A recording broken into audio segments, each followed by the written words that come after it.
今仔日是罗西亚总统大选投票第二天，总统普廷已经伫第一天的时阵完成线顶的投票。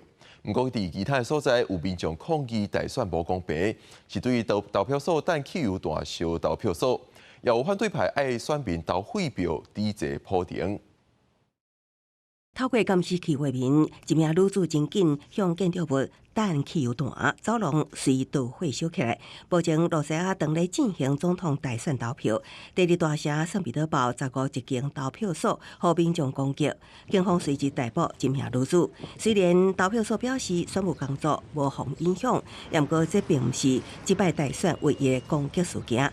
同一天较早，波斯科也传出有非人放火，想要烧掉投票所，也阁有人向投票箱倒不明液体，想要扰乱选举投票。 即摆罗西亚总统大选，互看作是一场无公平选举。官方掌控大部分的媒体甲宣传管道，管制言论，搁打压异议分子。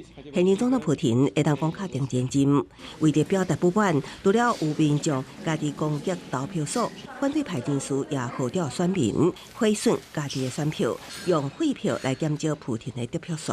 Allies of Alexei Navalny called on supporters to gather at polling stations at noon on Sunday in protest.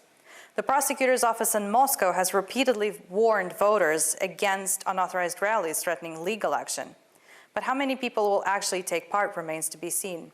就伫选举进行的同时，乌克兰南部港口城市奥德萨15和罗西亚的军队空袭，造成16个人死亡，50多人受伤，包括赶去现场急救的医护人员。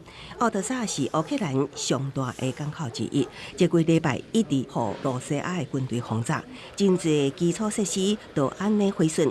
那拜五的这场空袭，也是罗西亚甲乌克兰战争爆发以来当地上严重的攻击之一。公司新闻，牛眼编译。